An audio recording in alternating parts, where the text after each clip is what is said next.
Jadi kita harus melihat dari mana kita datang, ya, dan mana perlindungan kita, apa yang bikin kita kuat. Kalau kita meninggalkan Tuhan, kita tidak bisa berbuat apa-apa. Karena kalau kita juga keberkatan, itu Tuhan yang mengatur. Bagaikan orang berperang, Tuhan menyerahkan musuh kita kepada kita. Itu bangsa Israel sering terjadi begitu.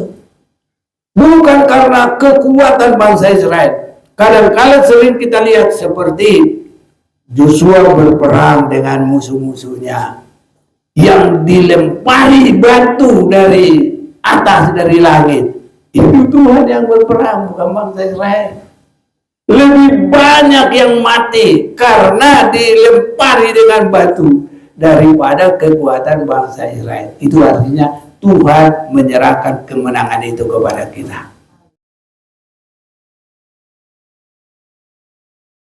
Kita bersyukur pada saat hari ini oleh kemurahan Tuhan kita boleh berada di dalam persekutuan, memuji Tuhan, dan bersama kita akan menerima firman-Nya.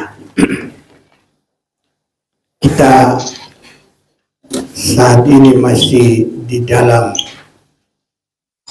nama-nama dari Sang Pencipta itu. Tadi siang saya ada mendapat pertanyaan, katanya ada banyak nama Allah, dia bilang. Ya, saya bilang iya, banyak namanya.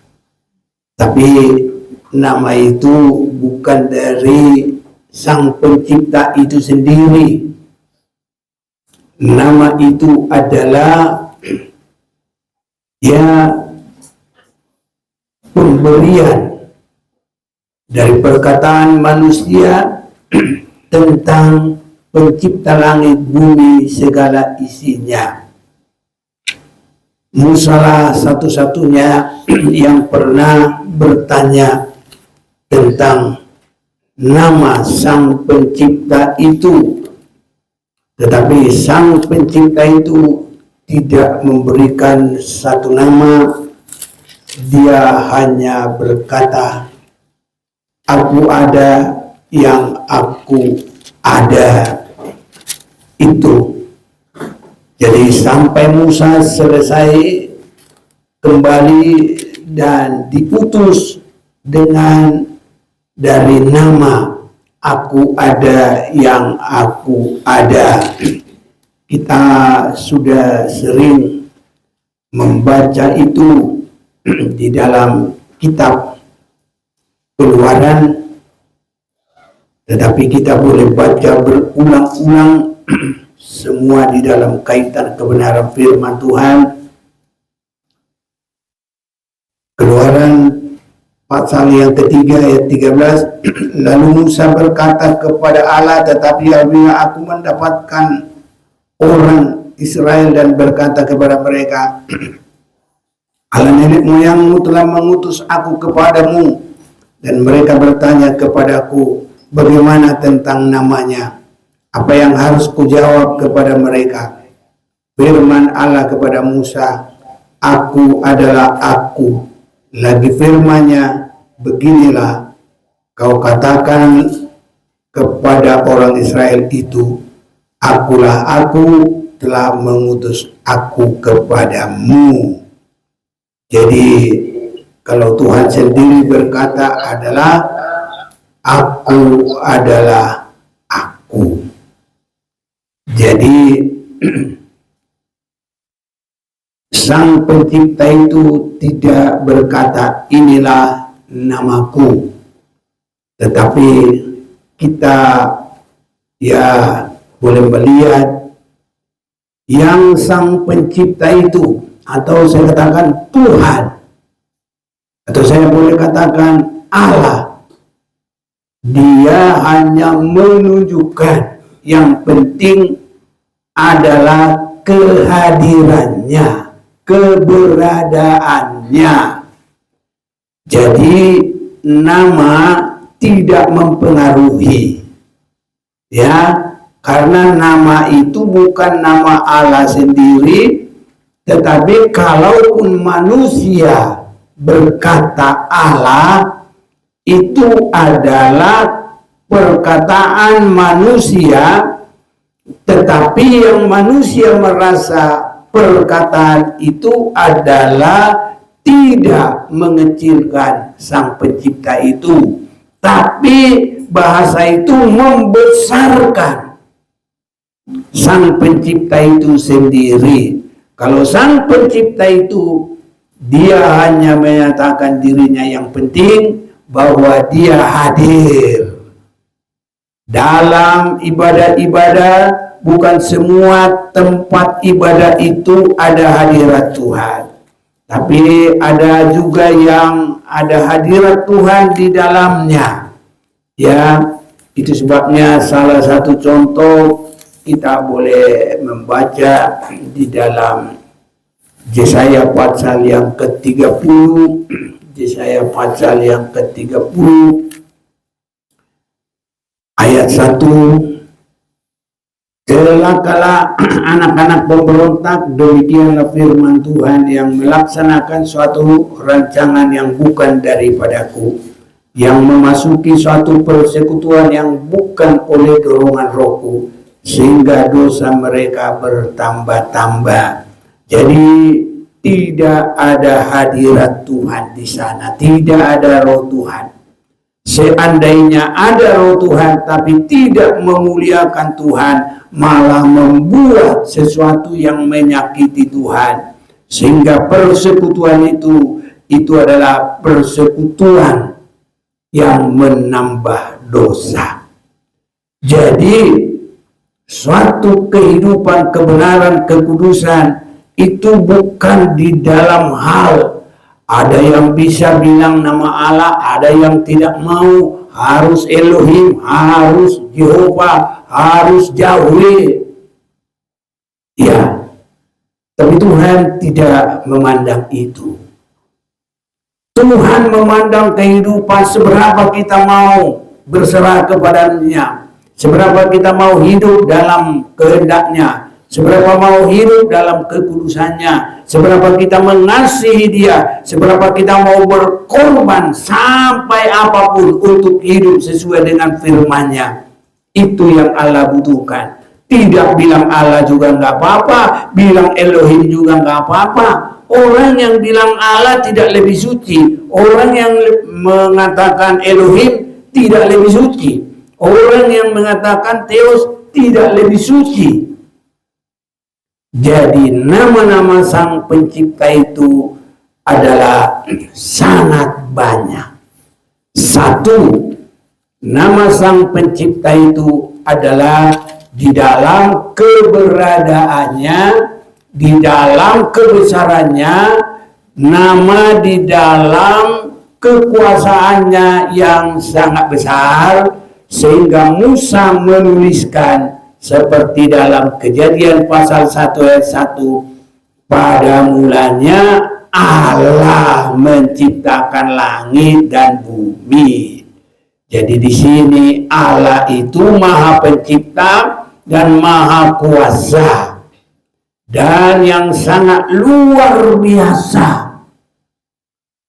Kalau dia menjadikan matahari, bulan, bintang, dan menciptakan bumi kita ini jadi planet-planet yang begitu banyak, bintang yang berjuta-juta itu tidak saling bertabrakan, tidak saling bergesekan, tapi ribu-ribuan tahun mulai tercipta, terpelihara, teratur. Itulah kebesaran yang disebutkan oleh manusia kepada Sang Pencipta itu Allah. Sehingga kita boleh membaca firman Tuhan dalam kitab Kejadian, pada mulanya Allah menciptakan langit dan bumi. Jadi Allah yang pertama disebut Maha Kuasa, Maha Pencipta, Maha Besar. Sudah barang tentu itu Maha Pintar, Maha Serba Bisa. Itulah manusia menyebutkan dia Allah. Saudara-saudaraku, ini diperkirakan sebutan nama Allah ini adalah dari bahasa Semit yang pertamanya. Tapi bahasa Semit ini berkembangnya di sekitar ya Arab semuanya, ya, karena disitulah perkembangan, termasuk di Babil itu, daerah-daerah itu juga adalah perpecahan, terbelah-belahnya orang, suku-suku menurut bahasanya masing-masing. Sehingga kalaupun sudah terbagi-bagi bahasa itu menurut sukunya, menurut bangsanya, mereka juga menyebut Sang Pencipta itu tidak harus Allah. Karena nama itu bukan dari surga. Ini namaku, nggak ada. Kita sudah dengar tadi, Tuhan Sang Pencipta itu berkata, Aku ada yang aku ada. Jadi sehingga semua sesuai dengan bahasa punya nama ataupun menamakan yang Maha Kuasa itu dengan bahasanya masing-masing. Kalau mulai dari kita, yang lebih banyak kita ini adalah orang Batak, maka nama Sang Pencipta itu disebutkan Debata Mula Jadi Nabolo. Siapa mau larang? Ya orang nggak mau ngomong itu nggak apa-apa. Tapi kalau kita orang Batak mengatakan itu, ya nggak salah juga, nggak berdosa kita.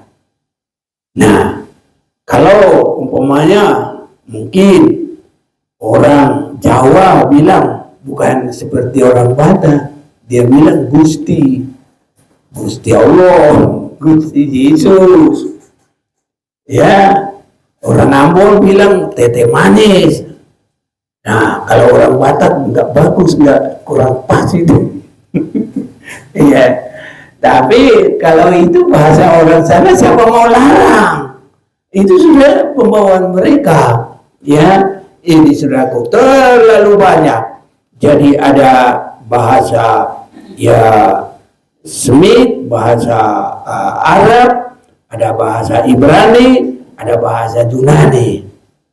Hanya untuk kita mempelajari ya posisi nama Allah itu diposisikan sejajar dengan Elohim. Itu bahasa Ibrani. Itu posisinya sama. Kalau orang Ibrani menyebutkan Sang Pencipta itu, kata yang paling tinggi adalah Elohim. Dan kalau orang Yunani bilang Theos. Itu sama. Jadi ini aja udah kita dengar banyak nama Allah itu. Itu sebabnya tidak boleh orang merasa suci karena itu, bukan. Kita suci kalau perjanjian lama atas pilihan Tuhan, kalau dalam perjanjian baru atas pilihan Tuhan di dalam panggilannya menerima Yesus, ditebus oleh darah Yesus, dan orang yang sudah ditebus itu lahir baru. Yang lama sudah berlalu, yang baru sudah datang. Baru tiap hari belajar firman, tiap hari dibaharui terus-menerus. Ini yang sangat dibutuhkan sampai manusia itu nanti masuk dalam segala rencana Tuhan. Dan bila bangsa Israel yang merupakan inti di dalam perjanjian lama, itu mulai dari Taman Eden, tapi kita mulai dari penebusan Yesus nanti akan sampai kepada Yerusalem baru. Ini yang sangat penting. Jadi untuk masuk di Yerusalem baru tidak ada pengaruh karena berkata tentang nama Allah di dalam merasa lebih suci kalau bilang ini, tidak. Jadi nama Sang Pencipta itu adalah manusia sendiri yang menamakan itu. Yang penting di dalam hatinya bukan untuk mengejek, bukan untuk merendahkan, bukan untuk melecehkan. Kalau itu nama yang mengagungkan, membesarkan, semua bahasa baik. Dan siapapun yang mengatakan bahasa itu baik. Kalau kita pintar, biarpun kita orang Batak, ya pakai bahasa Inggris juga boleh. Kita bilang God, bisa. Kita bilang Lord, bisa. Kita bilang Yahweh, bisa. Kita bilang Elohim, bisa. Kita bilang Theos, bisa. Kita bilang Tete Manis juga nggak berdosa. Kita bilang Dewata juga nggak berdosa. Itu bagaimana masing-masing. Jadi yang Tuhan lihat hati kita yang sudah bebas dari dosa. Ini yang sangat benar. Karena nanti sasaran kita Yerusalem baru. Harus Tuhan lihat. Lihat aku jadikan semua baru. Dikoreksi. Makanya sekarang harus berpengalaman. Tidak hanya masuk gereja. Harus ada kesaksian. Hidupku yang lama sudah tidak lagi. Adapun hidupku yang kuhidupi sekarang adalah hidup yang baru di dalam Yesus Kristus. Ini sangat penting. Di dalam ibadah kita, kalau kita bilang juga Allah tidak berdosa, kita bilang Elohim tidak berdosa, kita bilang Theos tidak berdosa, kita bilang Yahweh tidak berdosa, tidak. Kita bilang juga bahasa kita Dewata tidak berdosa. Kita juga mau ngomong bahasa orang Jawa Gusti tidak berdosa. Karena kita sudah ngerti bahwa itu adalah semua adalah mengagungkan Tuhan. Baru yang kedua tentang nama Allah itu adalah juga nama yang sesuai dengan ya perbuatan. Ya, jadi perbuatan sama dengan pertamanya Abraham yang sudah terpanggil itu. Jadi Sang Pencipta itu berkata kepada Abraham, Abraham, ambillah anakmu yang satu-satunya, persembahkanlah kepadaku. Kalau sekiranya itu malam-malam dikatakan kepadanya, maka pagi-pagi benar, tidak pakai lama-lama Abraham membawa anaknya, membawa segala perlengkapan untuk itu, dan mereka berangkat ke tempat yang Tuhan katakan. Dan kalau sudah sampai di situ dilaksanakan oleh Abraham, anaknya diikat, ya, dan Ishak itu juga tidak melawan. Ini yang sangat bagus, saudara-saudaraku. Ya, Abraham menurut kepada Sang Pencipta itu, Ishak juga menurut kepada orang tuanya, walaupun harus menderita. Dan sebenarnya kalau dibuat persembahan harus disembelih. Sejauh itu Abraham tidak khawatir dan tidak menolak, walaupun mungkin sakit sekali. Ishak juga tidak menolak, dia menurut. Dan kalau Tuhan sudah melihat, baru Tuhan sendiri yang berkata, Abraham, stop. Aku sudah melihat. Baru Allah menggantikan korban itu dengan domba yang tersangkut di ranting-ranting. Dan mulai saat itu, nama Allah itu dia tidak mengatakan Allah. Sebab ini hanya dalam perbuatan satu waktu, satu pihak, satu saat. Jadi dia mengatakan Jehovah Jireh. Ya, artinya Allah mengadakan. Ini saya hanya mengulang itu ya. Jadi nama Jehovah itu di situ yang Sang Pencipta itu sampai dinamakan dengan 7 nama sesuai dengan perbuatannya. Jadi nama kebesaran keagungannya itu Allah, ataupun Elohim, ataupun Theos. Nama yang di dalam pekerjaannya itu Yahweh atau Jehovah. Dan yang pertama boleh juga berganti-ganti, tapi ya itulah ada 7 nama. Jehovah Jireh, Tuhan menyediakan. Jehovah Rafa, Tuhan tabib. Jehovah Nisi, Tuhan adalah panjiku atau keselamatan, atau kemenanganku ya. Jehovah Shalom, itu Tuhan keselamatan, keamanan. Jehovah Ra'a, Tuhan gembala. Jehovah Tsidkenu, Tuhan adalah kebenaran. Baru Jehovah Sama, Tuhan hadir di situ. Itu adalah nama-nama Allah di dalam perbuatannya, kebesarannya dalam satu saat kepada seorang manusia. Dan itu bukan kepada semuanya. Jehovah Jireh itu bukan semua harus bawa anaknya persembahkan. Itu hanya Abraham. Tapi kita juga mengalami Tuhan yang mengadakan di dalam bentuk perbuatan yang lain. Nah, jadi tidak harus mempersembahkan anak. Hanya kalau mempersembahkan anak, bapaknya harus berani melakukan firman, anaknya juga harus memiliki ketaatan dan ketundukan. Itu baru terjadi Jehovah Jireh. Itu seandainya Ishak itu melawan hanya beronta-ronta, Abraham yang sudah lebih umur, Ishak yang masih muda, ya nggak bisa diikat-ikat. Apalagi dia pura-pura pelosotkan diri, dia langsung keluar dari mezbahnya, nggak bisa lagi.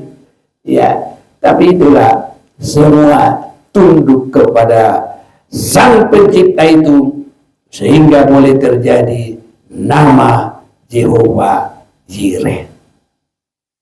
Jadi kita semua yang kita ambil adalah hal-hal rohaninya, tapi tidak harus dalam hal yang sama.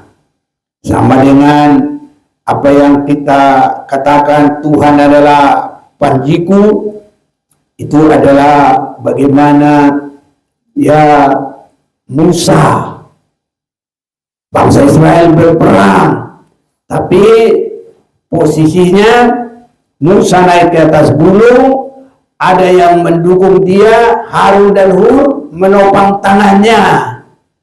Joshua berperang dengan bangsa Israel, tentara-tentara. Dan kalau tangan Musa diangkat ke atas, maka kelompok itu menang. Tapi kalau tangannya turun, maka semua kelompok itu kalah. Jadi yang kita akan ambil harus sehati semua, harus saling melengkapi, harus setia dalam posisinya, jangan berebutan. Kalau ada nanti orang Joshua, dia bilang, aku dulu pegang tangan Musa, Harun, turun, kamu berperang dulu. Udah sempat kalah. Jadi yang setia dalam posisinya, jabatannya, nggak boleh rebutan. Apalagi ya rebutan ya segala macam lah, rebutan jabatan, rebutan kedudukan, rebutan macam. Jadi makanya yang kita harus ambil adalah pekerjaannya itu, dan tidak harus sama seperti dulu supaya terjadi begitu. Jadi itu di dalam posisi dan waktunya masing-masing, tapi persamaannya Mungkin orang sekolah bilang tipologinya harus ada terjadi bagi kita. Jadi tidak harus berperang. Malik aja kita udah nggak tahu di mana. Sekarang sudah jadi penyelidikan terus, ya. Dan kalaupun kita tidak tahu itu nggak apa-apa, karena bukan itu yang Tuhan suruh kepada kita. Jadi itulah nama-nama Allah sesuai dengan perbuatannya. Ada juga nama Allah diberikan kepada Sang Pencipta itu sesuai dengan sifat-sifat Tuhan Sang Pencipta itu sendiri. Sehingga itu kalau di dalam bahasa mereka disebut El Shaddai, itu Allah Maha Kuasa. Ada juga kata Allah menunjukkan kemahatinggiannya. Ada juga Kados, kita sudah dengar itu di dalam kekudusannya. Ada juga Sadik, itu menunjuk keadilan juga kebenarannya. Ada juga Jehovah Kana, itu bahwa Tuhan itu dia tidak suka kita sedikit pun melenceng dari rencananya, sehingga disebut supaya itu boleh nyata cemburu. Karena arti cemburu itu nggak pun terlalu banyak, hanya kadang-kadang kalau yang dikasih itu jalan sama orang lain, apalagi yang menjurus kepada yang lain-lain, makanya langsung orang cemburu. Tapi dia kenapa cemburu? Dia nggak mau nanti taruhlah kekasihnya itu kemana-mana, atau berubah atau beralih. Itu artinya cemburu. Jadi cemburu bukan cemburu yang cemburu buta, cemburu karena ada yang lain-lain. Tuhan sangat tidak senang kita hidup di dalam penyembahan berhala, dalam kehidupan dosa, dalam kehidupan keinginan daging. Tapi Tuhan ingin kita mengasihi Dia segenap hati dengan segenap jiwa kita. Ya, jadi kita sudah dengar Jehovah Kana, ada Jehovah Sebot, itu tadi malam Tuhan semesta alam. Dan dalam Tuhan menyatakan dirinya Tuhan semesta alam, Dia senantiasa membuka jalan. Dia senantiasa merindukan kita juga jujur. Ya, karena ya Tuhan semesta alam itu juga menunjukkan semua harus ada di dalam setia dalam keberadaannya. Sama dengan Dia menciptakan semua alam ini, planet bumi, planet matahari, planet bulan, bintang, semua sangat teratur. Harus tidak boleh sedikit pun melenceng dari peredaran. Begitu melenceng sedikit, haruslah tabrakan. Antara tarik menarik itu langsung hancur semuanya. Dan itu akan terjadi pada masanya. Tapi itu kalau Tuhan sudah membiarkan ciptaannya. Sebelum Dia membiarkan, tidak bisa. Semua tetap masih dalam hal itu. Jadi Tuhan menunjukkan bahwa Dia adalah Allah yang semesta alam. Itu Dia tunjukkan. Kita sudah dengar itu tadi malam.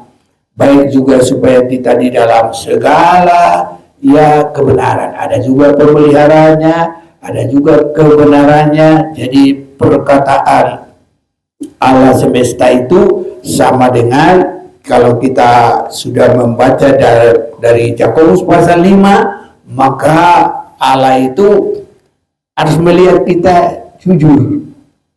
Seperti planet-planet itu tetap di tempatnya, tidak berubah sedikit pun. Orang yang mau ke Yerusalem baru harus sampai begitu.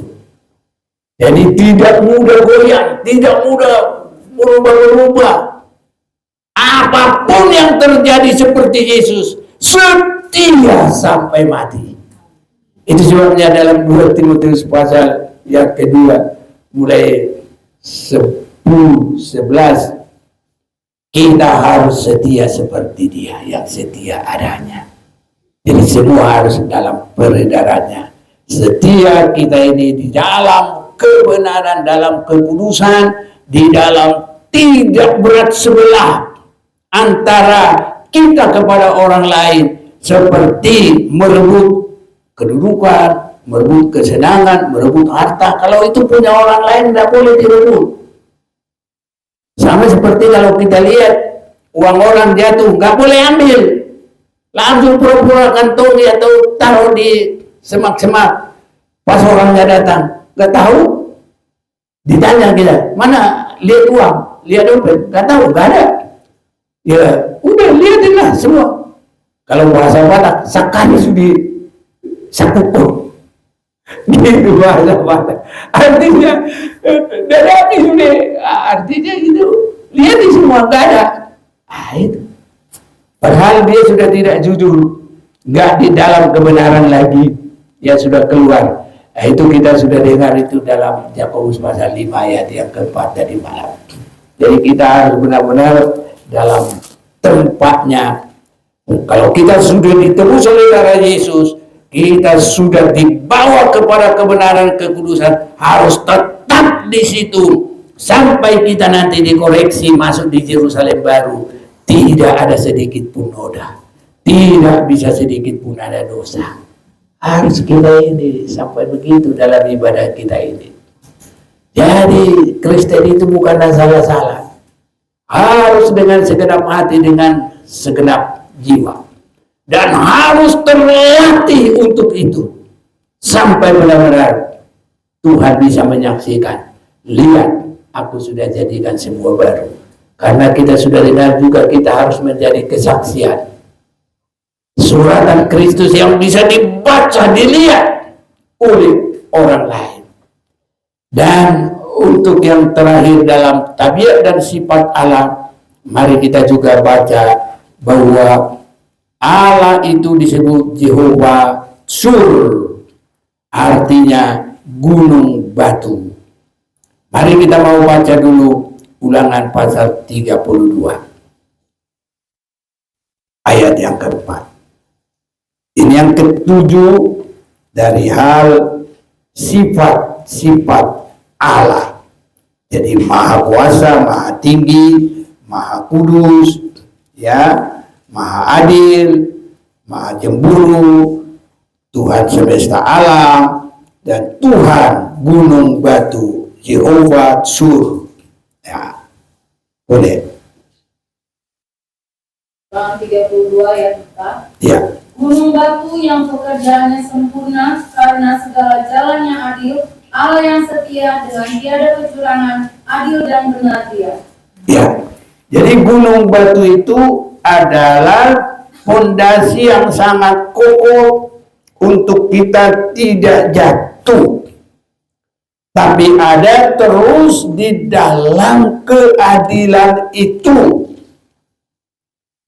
Ini dikehendaki Tuhan harus terjadi di dalam kehidupan kita.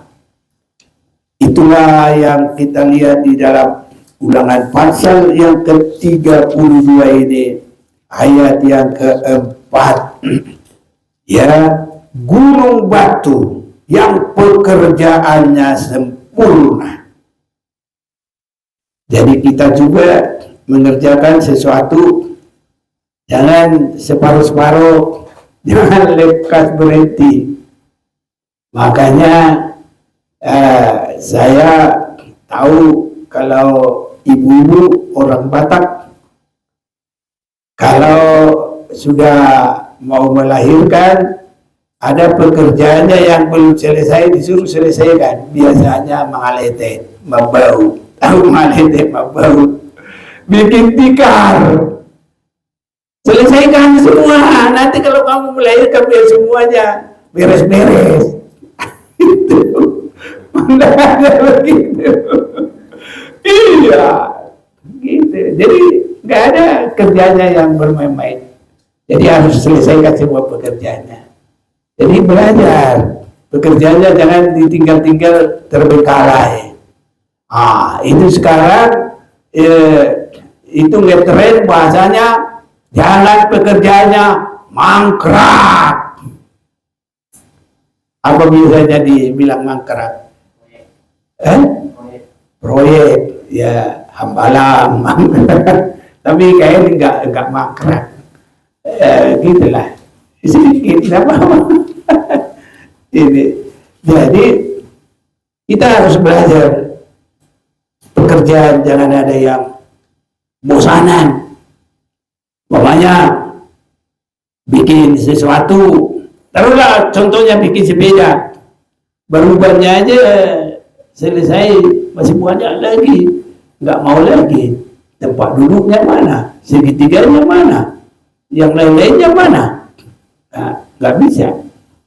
Jadi belajar harus bekerja sampai tuntas. Haleluya. Ini satu hal yang baik juga ini. Jadi pelajaran bagi kita. Gunung batu yang pekerjaannya sempurna. Kalau Tuhan menjadi gunung batu, ya kita caranya juga supaya apa? Kita boleh beroleh berada di situ, ada persekutuan. Ya, kita harus pekerjaannya juga yang sempurna. Kita sempurna, kita juga memiliki sifat seperti itu. Karena nanti kita ini pada kedatangan Tuhan Yesus, kita harus sama seperti Dia. Coba dulu baca 1 Yohanes pasal 3 ayat 1 sampai 3. Ya. Yohanes 3 ayat 1 sampai 3. Lihatlah betapa besarnya kasih yang dikaruniakan Bapa kepada kita, sehingga kita disebut anak-anak Allah, dan memang kita adalah anak-anak Allah. Karena itu dunia tidak mengenal kita, sebab dunia tidak mengenal Dia. Saudara-saudaraku yang kekasih, sekarang kita adalah anak-anak Allah, tetapi belum nyata apa keadaan kita kelak. Akan tetapi kita tahu bahwa apabila Kristus menyatakan dirinya, kita akan menjadi sama seperti Dia, sebab kita akan melihat Dia dalam keadaannya yang sebenarnya. Sedangkan orang yang menaruh pengharapan itu kepadanya menyucikan diri sama seperti Dia yang adalah suci. Iya, jadi kita ini harus selalu memandang Yesus dan untuk sama seperti Dia. Jadi kalau ada sifat Tuhan seperti yang kita sudah baca ini, ya, Dia gunung batu yang pekerjaannya sempurna, yang jalannya adil, yang Allah yang setia dengan tiada kecurangan, adil dan benar Dia.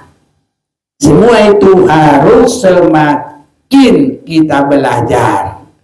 Persekutuan kita dengan gunung batu itu, kalau kita semakin masuk dalam ciptaan sampai tidak ada cacatnya, sempurna. Karena segala jalannya adil. Kalau Allah adil, ya kita juga harus adil. Ya. Kalau Allah itu setia, ya kita juga harus belajar setia. Jangan tantangan sedikit langsung kita nggak mau lagi setia, mundur atau berhenti, ya ini, atau melihat kepada yang lain. Seperti istri Lot, sudah maju dia, tapi pandangannya mau kembali ke dosa Sodom Gomora, senang dia di situ. Ini saudaraku, itu sebabnya kalau disuruh sampai ke gunung, ya jalan sampai ke gunung. Haleluya. Ini saudara-saudaraku, jadi tidak boleh kurang. Biar Tuhan tolong kita. Inilah kita belajar tentang Tuhan dan sifat-sifatnya. Jadi gunung batu itu adalah dari nama Jehovah. Dan yang kita baca sekarang T-S-U-R, Sur, ya itu gunung batu. Pekerjaannya sempurna karena segala jalannya adil. Jangan seperti lintah. Lintah kalau boleh semua tarik ke sini. Sama dengan sering sekali di sawah berantam. Air itu dialirkan ke dia. Orang sana biar sawahnya hancur pun dia gak peduli. Mestinya harus berbagi. Ya, seperti ya orang apa itu yang nyari apa bahasanya Indonesia nira, bahasa Batak nyari tuak. Tahu tuak? Tahu ya. Tukang minum tuak. Tapi bukan itu yang kita mau. Jadi itu harus dipupuk. Jadi di sana itu dia bikin itu kayak bergelombang. Jadi seperti nyanyi. Jadi dia bilang begini, puk puk puk, inang isi ucuk bagi dosa samok-mok. Tahu nggak Pak Hombing? Pernah dengar? Ceritanya, makanya ketawa dia. Iya begitu.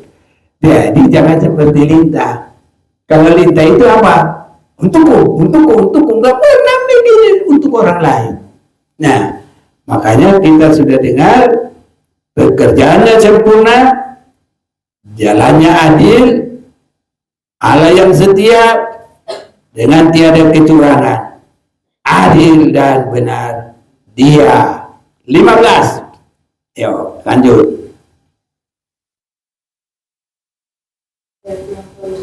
Ya. Lalu menjadi gemuklah Yesus dan menendang ke belakang, pertama gemuk engkau, gendut dan tambur, dan ia meninggalkan Allah yang telah menjadikan dia, yang memandang rendah gunung batu keselamatan. Iya. Jadi kepada gunung batu itu banyak suatu waktu yang meninggalkannya. Bahasa sekarang murtad. Terjadi pemurtadan besar-besaran. Itu ada. Makanya kita ini belajar setia. Sama seperti Yesus. Setia sampai akhir. Setia terus. Jadi kita apapun yang terjadi sampai nanti sudah keberkatan pun tetap setia, jangan mengabaikan Tuhan. Disuruh itu juga menuju kepada Israel juga itu, ya begitu. Jadi kadang-kadang banyak yang begitu. Kalau sudah berhasil, nggak ingat lagi bagaimana dia menangis berdua, keluar air mata. Sudah apa yang diminta kesampaian, nggak ingat lagi kepada Tuhan. Jadi kalau bahasa Indonesia itu orang bilang apa? Lupa, kacang lupa di kulitnya, gitu. Jadi orang Batak bilang dan diingot lagu. Lupahon, gitu kan. Dan membalas laguna, gitu-gitu. Itu orang Batak gitu. Jadi artinya jangan lupa kebaikan orang lain. Itu harus mulai terus ada pada kita. Haleluya. Kiranya Tuhan tolong kita dari hal apapun. Kalau orang menolong kita, jangan lupakan. Yang nggak bisa ngasih duit, ya doain biar Tuhan berkati. Ya suatu waktu kalau mampu ngasih duit, ya kasih. Ini, ya. Jadi itu jangan sampai lupa balas apa? Balas budi. Ya harus. Ini saudaraku. Kenapa kita harus lakukan itu? Supaya jangan menjadi kesombongan, lalu menjadi gemuklah Yesus dan menendang ke belakang. Bertambah gemuk engkau, gendut dan tambun, dan ia meninggalkan Allah yang telah menjadikan dia. Ia memandang rendah gunung batu keselamatan. Padahal keselamatannya dari gunung batu itu, tapi bisa melupakannya. Semoga jangan sampai ada yang melupakan Tuhan. Apapun keberadaan kita, sekaya apapun, biar tetap kita diberkati oleh Tuhan. Ya, sekarang ayat 30, baca.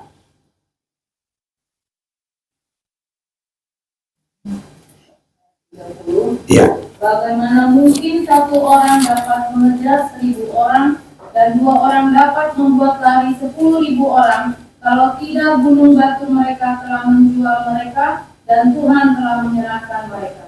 Ya. Jadi kita harus melihat dari mana kita datang. Ya. Dan mana perlindungan kita. Apa yang bikin kita kuat? Kalau kita meninggalkan Tuhan, kita tidak bisa berbuat apa-apa. Karena kalau kita juga keberkatan, itu Tuhan yang mengatur.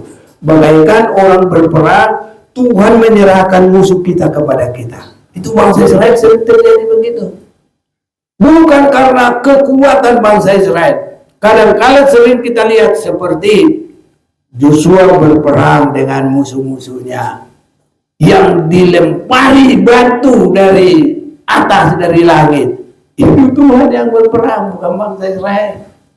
Lebih banyak yang mati karena dilempari dengan batu daripada kekuatan bangsa Israel. Itu artinya Tuhan menyerahkan kemenangan itu kepada kita. Jadi keberhasilan kita bukan semata-mata karena kekuatan kita. Itu harus ingat itu. Kalau kita hidup pun bernapas ini karena Tuhan. Apalagi kemenangan karena Tuhan. Jadi kalau kita keberkatan, ingat memuliakan Tuhan. Jangan sampai lupa gunung batu kita. Ya, musuh kita itu, itu karena Tuhan. Ya memberikan itu sehingga mereka boleh kalah. Jadi kemenangan kita hanya karena Tuhan. Ini hampir sama dengan Keluaran pasal 17. Peperangan dengan orang Amalek. Jadi Musa itu hanya angkat tangan. Ya kalau dia angkat tangan, ya menanglah. Buktinya kalau dia turun tangan, kalah, semuanya kalah. Mulai dari prajurit yang sana dulu habis, nanti ya Musa juga diserang juga sama Harun dan Hur. Ya, jadi yang bikin menang itu adalah Tuhan. Makanya setia kepada Tuhan, muliakan Tuhan terus sepanjang hari, sepanjang umur kita sampai selama-lamanya. Ya. Jadi seperti nyanyian kita itu, setia sampai mati. Ya kan? Itu nyanyian kita. Jadi kalau kita tidak setia, kalau Tuhan sudah tetap setia. Makanya dia raja segala raja, Tuhan dari segala Tuhan. Ya, yang maha besar. Segala lutut bertelut, segala lidah mengaku.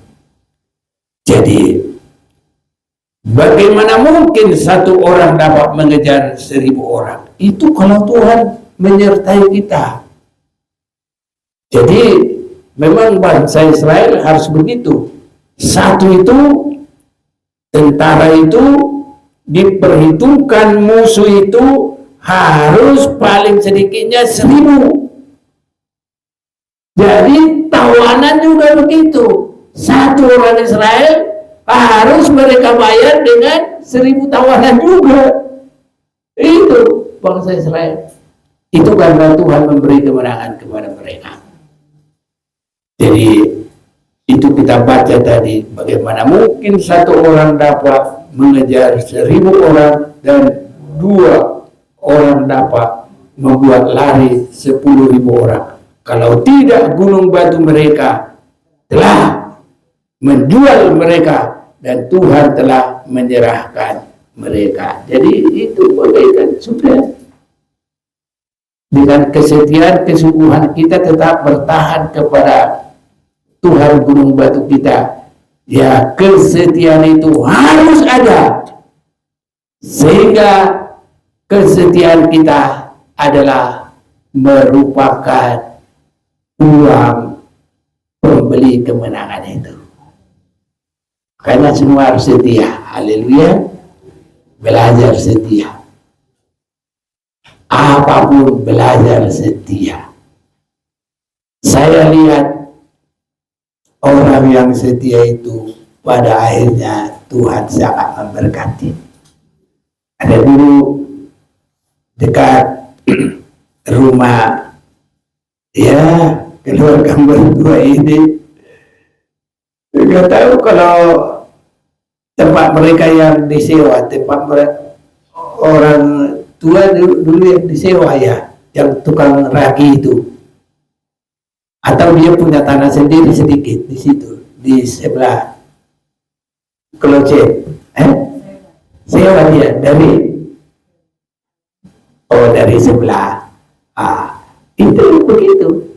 Cuma bikin lagi setia ibadah, setia kehidupannya, bersifat setia. Dari situ juga bisa kaya kok. Makanya jangan kecil hati. Cuma mindahin angin kalau setia kepada Tuhan. Bisa keberkahan. Apapun Tuhan bisa berkati dengan luar biasa.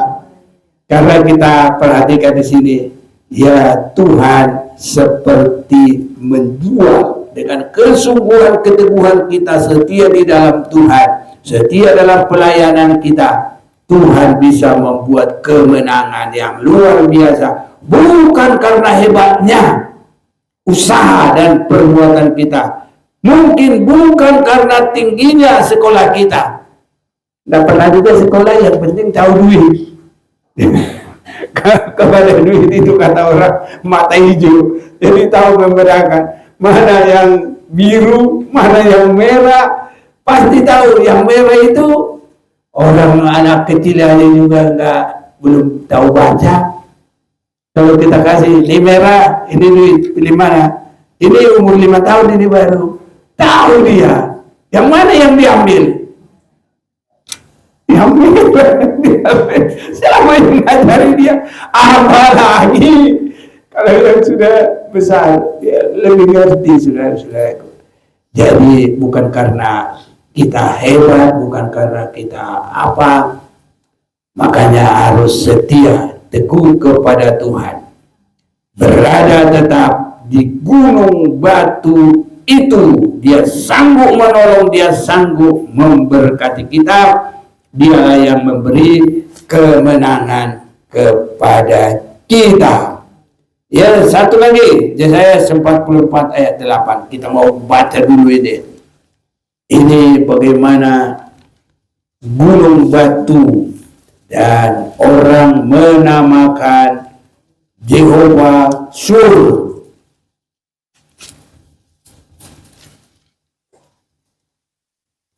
Yesaya 44 ayat 8. Janganlah gentar dan janganlah takut, sebab memang dari dahulu telah kukabarkan dan kuberitahukan hal itu kepadamu. Kamulah saksi-saksiku. Adakah Allah lain selain daripadaku? Tidak ada gunung batu yang lain tidak ada ku kenal. Ya. Jadi berdiri di gunung batu itu bersama dengan Tuhan. Tuhan yang cemburu itu tidak cemburu karena kita setia ada di dalamnya, di dalam gunung batu itu. Maka kita menjadi saksi-saksi Tuhan. Saksi Yehova mengambil ayat ini, itu menjadikan mereka saksi Yehova. Tapi dia tidak melalui kebenaran-kebenaran firman, kita bisa menjadi saksi Tuhan. Khususnya kita di akhir zaman ini, dan untuk masuk Yerusalem baru tidak ada jalan lain. Dalam Yohanes 14 ayat 6 kita bisa ngomong, gak usah buka Alkitab, Yesus berkata, akulah jalan, kebenaran, dan hidup. Tidak ada yang sampai kepada Bapa tanpa melalui Yesus. Yesus berkata, aku. Ya. Jadi kita bisa menjadi saksi-saksi Tuhan kalau kita sudah berjalan di dalam menerima Yesus. Mulai daripada penyucian oleh darahnya. Itu kita berjalan. Berjalan melalui Yesus, bagaimana caranya? Kita bukan injak dia, bukan. Tapi apa yang dia perbuat untuk manusia, ikuti semua. Apa yang diperbuat bagi kita. Di dalam Kisah Rasul pasal 2 adalah kita sudah ditebus. Dengan kematian dan kebangkitannya dia kembali kepada posisinya. Iblis sudah dikalahkan, dosa sudah ditebus, maut sudah dikalahkan. Yesus sudah memberi teladan, contoh bagi kita. Maka dengan kebangkitannya, pergilah ke seluruh bumi, jadikan semua muridku. Barang siapa yang percaya dan bertobat, diselamatkan. Ini awal untuk menjadi saksi-saksi Tuhan. Karena nggak percaya Yesus Tuhan, dia jadi saksi Yehova. Nggak bisa. Orang kalau bukan Roh Kudus yang mengerjakan, Roh Kudus tidak akan didapat untuk saat sekarang ini kalau belum menerima penyucian darah Yesus. Itu sebabnya Roh Perjanjian Lama, Roh Perjanjian Baru berbeda. Roh Perjanjian Lama Allah memberikan kepada orang yang tertentu, ya, untuk jadi raja, untuk jadi nabi. Nah, itu Roh Tuhan diberikan. Tapi kalau untuk sekarang, setiap yang ada di dalam Yesus, kalau kita bertobat sungguh-sungguh, kita dikuduskan oleh darah Yesus, Tuhan memberikan rohnya kepada kita. Dan semua harus dipenuhi dengan Roh Kudus. Kalau kita nggak dipenuhi dengan Roh Kudus, nggak mungkin kita melewati semuanya. Nggak mungkin kita nanti bisa kepada yang heboh, orang-orang rapture, pengangkatan. Tidak terjadi pengangkatan kalau kita tidak menerima Yesus Kristus. Jadi harus dengan roh itu. Janganlah gentar dan janganlah takut, sebab memang dari dahulu telah kukabarkan dan kuberitahukan hal itu kepadamu. Kamulah saksi-saksiku.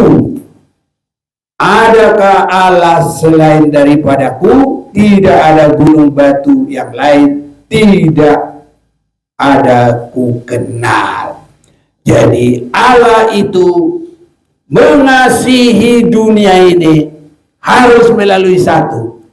Yohanes 3 ayat 16. Ya, ada yang baca-baca.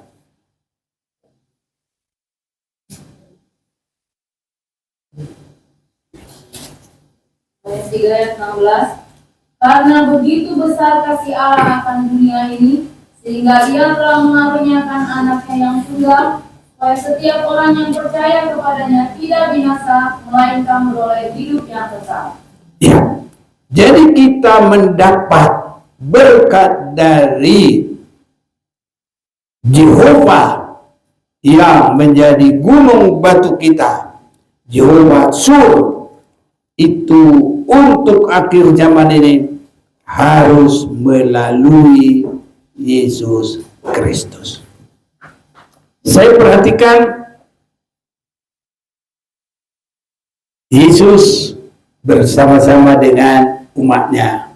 Pertama, ya, bertemu di udara. Yesus turun dari surga dan umatnya naik, bertemulah di udara. Oh, senang sekali. Itu nyanyian ada begitu, ya. Satu kali akan ada hari senang buat saya, ya, seperti Tuhan sudah kata, asal ku tinggal setia. Tuhan Yesus sudah janji, Dia sungguhlah kembali, ketemulah di udara, senang sekali. Kapan ketemu di udara? Itu nanti untuk turun ke kerajaan 1000 tahun. Jadi yang untuk naik ke udara itu coba baca dulu 1 Tesalonika 4 ayat 16 dengan 17. Ada bersama orang yang bangkit dari kematian dan orang yang hidup diubahkan dengan sekejap. Coba baca. 1 Tesalonika 4 ayat 16 dan 17. Sebab pada waktu tanda diberi, yaitu pada waktu penghulu malaikat berseru dan sangkakala Allah berbunyi, maka Tuhan sendiri akan turun dari surga, dan mereka yang mati dalam Kristus akan lebih dahulu bangkit. Sesudah itu kita yang hidup yang masih tinggal akan diangkat bersama-sama dengan mereka dalam awan menyongsong Tuhan di angkasa. Demikianlah kita akan selama-lamanya bersama-sama dengan Tuhan. Jadi kebangkitan yang terakhir untuk bertemu Tuhan adalah setelah selesai Antikris. Karena harus menunggu bersama-sama dalam Wahyu pasal yang ke-20 itu kita bisa melihat mulai ayat yang pertama. Lalu aku melihat seorang malaikat turun dari surga, memegang anak kunci jurang maut dan suatu rantai besar di tangannya. Ia menangkap naga si ular tua itu, yaitu iblis dan setan, dan ia mengikatnya 1000 tahun lamanya, lalu melemparkannya ke dalam jurang maut dan menutup jurang maut itu dan memeteraikannya di atasnya, supaya ia jangan lagi menyesatkan bangsa-bangsa sebelum berakhir masa 1000 tahun itu. Kemudian daripada itu ia akan dilepaskan untuk sedikit waktu lamanya. Lalu aku melihat tahta-tahta dan orang-orang yang duduk di atasnya, kepada mereka diserahkan kuasa untuk menghakimi. Aku juga melihat jiwa-jiwa mereka yang telah dipenggal kepalanya karena kesaksian tentang Yesus dan karena firman Allah, yang tidak menyembah binatang itu dan patungnya, dan yang tidak juga menerima tandanya pada dahi dan tangan mereka, dan mereka hidup kembali dan memerintah sebagai raja bersama-sama dengan Kristus untuk masa 1000 tahun.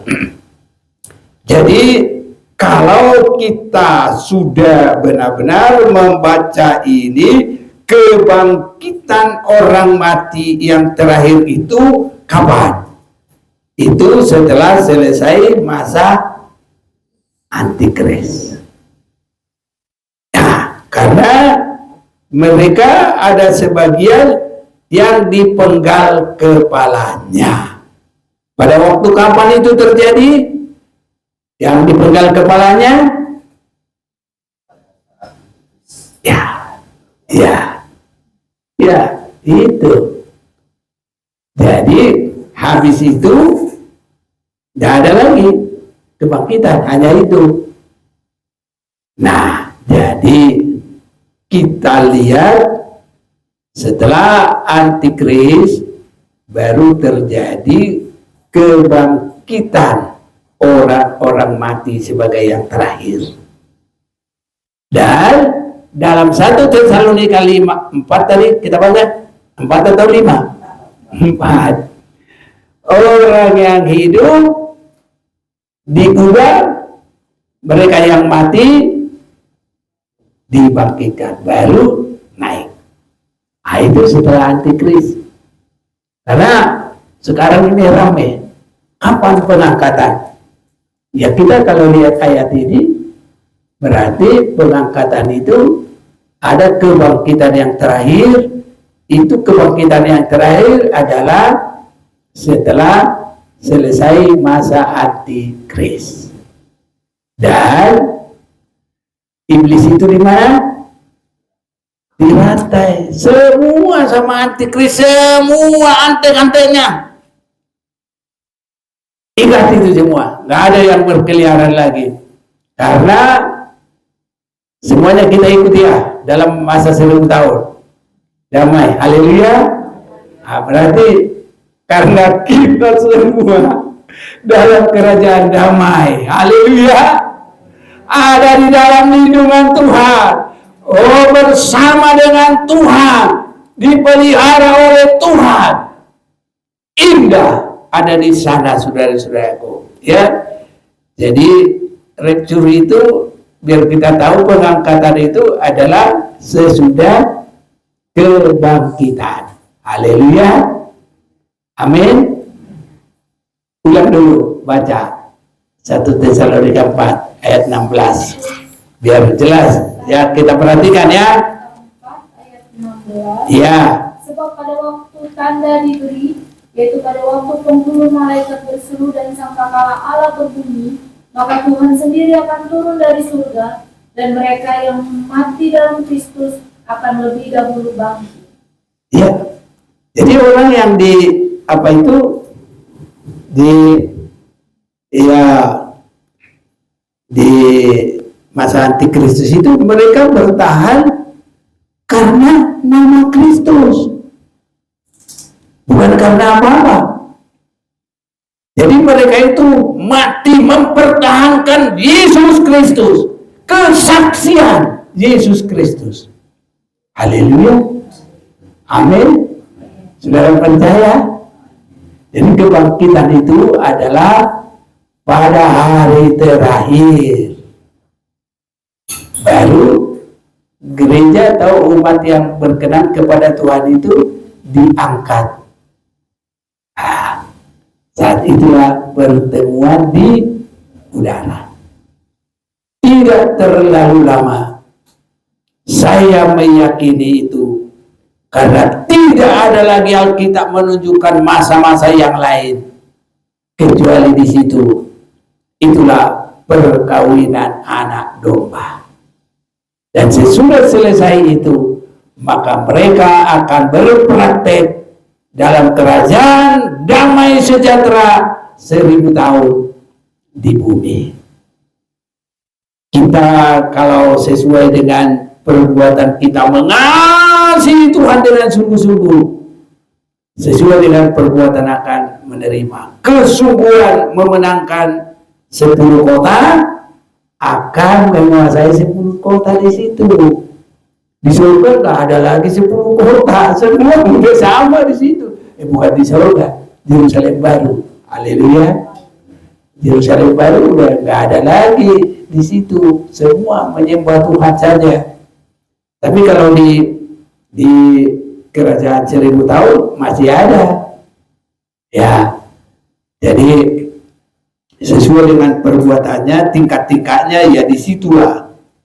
Nah, jadi itu sebabnya kita harus semakin bersungguh-sungguh pada saat ini. Tadi kita sudah baca di dalam Wahyu pasal 20 itu, baca lagi biar semua semakin jelas bagi kita dalam ayat yang selanjutnya, ayat yang ke-6. Ya, 6. Wahyu 20 ayat 6. Berbahagia dan kuduslah ia yang mendapat bagian dalam kebangkitan pertama ini. Iya, kebangkitan pertama ini. Terus. Kematian yang kedua tidak berkuasa lagi atas mereka, tetapi mereka akan menjadi imam-imam Allah dan Kristus, dan mereka akan memerintah sebagai raja bersama-sama dengan Dia 1000 tahun lamanya. Iya, ini saudara-saudaraku. Jadi berbahagia dan kuduslah ia. Jadi kalau kita di dalam gunung batu itu, maka kita harus kudus. Ya, karena gunung batu itulah yang memancarkan kita masuk di dalam kebangkitan orang-orang benar, orang-orang kudus. Sebabnya pengiringan kita sekarang jangan asal-asalan, jangan enteng-enteng, jangan ringan-ringan, harus ada kesungguhan. Haleluya. Iya.